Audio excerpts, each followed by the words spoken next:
Sahabat setia Jari Plawit Chess, welcome.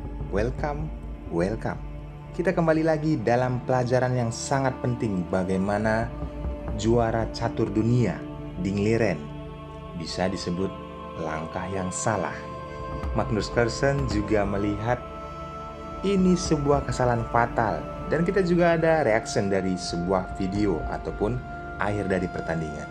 Coba kita simak, ambil pelajaran pentingnya teman-teman. Saya akan sederhanakan analisisnya untuk kita bisa pahami dan kita pelajari saat bermain nanti. Juara dunia takluk dalam langkah blunder.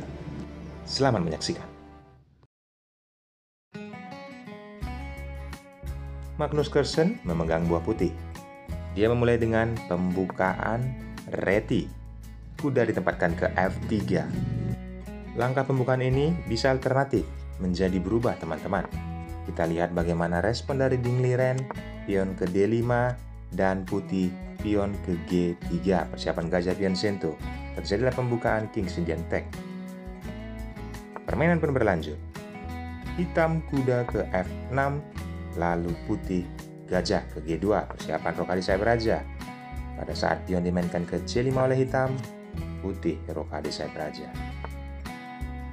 Hitam pion ke E6. Pergerakan jelas ya, membuka ruang bagi gajahnya. Setelah Magnus Carlsen mengajak pertukaran, Ding Liren mengabaikannya, memainkan pion ke D4. Lagi-lagi Magnus Carlsen mengajak pertukaran pion. Hitam kembali memainkan kuda ke C6. Putih pukul pion dengan pion dan disambut oleh pion. Menutup pergerakan pion, Magnus langsung memainkan pion ke D3 sekaligus membuka peta gajah gelapnya. Hitam langsung mengaktifkan gajahnya dan persiapan rokade sayap raja. Magnus Carlsen mengaktifkan kuda ke D2, hitam pun rokade sayap raja. Bagaimana kita bisa melihat teman-teman? Membuka ruang bagi gajahnya, penempatan kuda ke G5 oleh Magnus Carlsen. Ini sangat penting untuk kita pelajari. Ding Liren merespon, menarik gajahnya, menempatkan ke E7. Lalu putih, pion ke F4. Hitam benteng ke B8. Tujuannya jelas, memainkan pion ke D5. Setelah menteri ke E2, lalu menteri ke C7. Di sini kita melihat pion ke G4, membongkar pertahanannya sendiri untuk menyerang melalui sayap raja. Langkah pion ke B5 yang dilakukan oleh Ding Liren dihambat ataupun dijaga oleh pion B3. Setelah pion pukul pion, langsung disambut kembali oleh pion. Walaupun terlihat hitam menguasai jalur B dengan bentengnya. Penempatan benteng ke B6 ini sangat berarti teman-teman. Nanti kita pelajari. Kita jalankan dulu putih kuda ke E4 mengajak pertukaran disambut oleh kuda, dipukul oleh kuda. Tapi sebelum itu ada analisis dari komputer. Komputer menyarankan memukulnya dengan gajah. Langkah ini tidak diambil Magnus Carlsen, tetapi jelas tujuannya pasti ada teman-teman. Di sini pergerakan pion pastinya untuk hitam menyelamatkan kondisi pionnya, mengancam kuda, tetapi ada langkah kuda ke H7. Yaps, menghindari pertukaran kualitas. Setelah pion ke G5, apa yang dilakukan oleh hitam? Tidak banyak pilihan teman-teman. Pion pukul pion dan langsung mengaktifkan menteri ke H5. Bagaimana hitam merespon? Sudah sangat sulit apabila posisi seperti ini. Ada dua alternatif. Apabila gajah ke F7, maka jelas mengorbankan saja kudanya dan di sini skakmat. Mungkin ada satu lagi jalan alternatif ya bagi hitam dengan posisi seperti ini. Memainkan pion ke G6 mengancam menteri. Korbankan gajahnya. Tempo skak, raja hanya bisa ke H8. Lalu pion pukul pion membuka benteng di jalur F dan menempatkan nantinya ke F7, dan ini sangat bahaya bagi hitam. Bukan kesalahan yang diambil langkah Magnus Carlsen, tetapi ini hanya sebuah rekomendasi. Kita kembali ke partai aslinya. Ini kita belajar apabila dipukul oleh gajah, langkah rekomendasi dari komputer. Tetapi Magnus Carlsen memukulnya dengan kuda. Permainan dilanjutkan. Hitam mempunyai langkah bisa memainkan pion ke F5. Lagi-lagi analisis komputer, tetapi itu tidak diambil oleh Ding Liren. Dia memainkan gajahnya, dan ini pun langkah cerdas teman-teman, membuka ataupun menjaga diagonal. Setelah Magnus Carlsen memainkan pion, disambut oleh pion, mengancam posisi kuda, tetap dipukul oleh pion.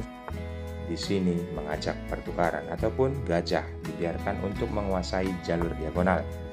Magnus Carlsen mengabaikan memainkan gajah dan hitam memainkan pion ke F6. Tapi sebentar teman-teman, coba kita lihat. Itulah gunanya benteng yang ada di B6 yang dilakukan oleh Ding Liren. Benteng yang ada di B6 menguasai jalur 6.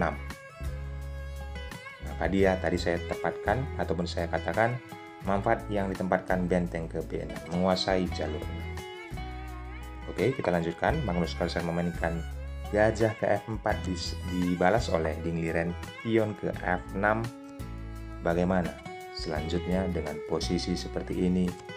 Magnus Carlsen menempatkan bentengnya ke E1, menumpuk dengan menteri.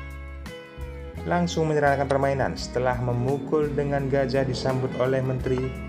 Di sini gajah ditempatkan ke D6 oleh hitam.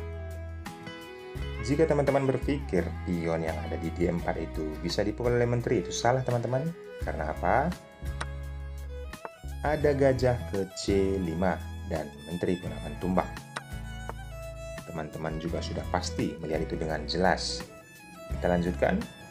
Magnus Carlsen menyelamatkan rajanya dari ancaman. Penempatan raja ke H1 dan dibalas oleh Ding Liren penempatan menteri ke C5. Jaga pionnya. Gajah ditarik mundur. Ini sangat berarti. Jika kita pelajari teman-teman menguasai diagonal setelah hitam benteng ke D8, Magnus Carlsen menarik menterinya. Tujuannya penempatan ke H5 dan membiarkan gajah petak putih menguasai diagonal. Kuda ditarik mundur ke D7. Ada gajah ke F2 seperti tujuan awal. Setelah gajah menutup dengan pion, kali ini tempo skak raja bergeser ke H8. Barulah Magnus Carlsen melancarkan serangannya. Serangan yang seharusnya terbaca dengan jelas, walaupun terlihat di sini di backup oleh menteri untuk peran rajanya. Langkah selanjutnya benteng ke E4 adalah alibi ataupun seakan-akan mengancam pion yang ada di D4, tetapi tujuannya bukan itu teman-teman. Apa kesalahan fatal yang dilakukan oleh Ding Liren untuk langkah berikutnya? Yaps, dia memainkan benteng ke B2 karena setelah langkah ini 2 langkah bagi hitam. Rajanya akan tidak bisa diselamatkan. Apakah kalian bisa mendapatkan langkah itu? 2 langkah, skakmat. Yaps, selamat bagi kalian yang berpikir juga hal yang sama ya, karena ini terlihat sangat jelas dan ini sangat fatal. Blunder yang dilakukan oleh Ding Liren. Skakmat, mengorbankan menteri tetapi ada benteng ke H4. Kotak G6 sudah dikunci oleh pion. Kita lihat teman-teman, apa yang bisa dilakukan oleh hitam seharusnya? Yaps, memainkan pion saja ke H6 dan ini pun masih sangat aman untuk kedua pemain. Apabila dilanjutkan terjadi pemukulan pion disambut oleh gajah, disambut oleh benteng, penempatan kuda ke E5 ini masih aman. Coba kita lihat ekspresi dari Ding Liren setelah melakukan langkah itu, dan Magnus Carlsen terlihat ya di sini ekspresinya seperti tidak menyangka juara dunia melakukan hal itu. Dan ekspresi Ding Liren juga seperti sangat kecewa ataupun terlihat seperti malu ya. Itulah dunia catur teman-teman, apapun bisa terjadi.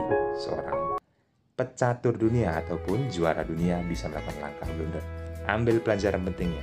Saya sudah menganalisis jalannya pertandingan sesederhana mungkin untuk kalian dapatkan ilmunya saat bermain nanti. Baiklah teman-teman, dukung channel ini dengan cara like, comment, dan subscribe, dan sampai jumpa di video berikutnya. Bye-bye.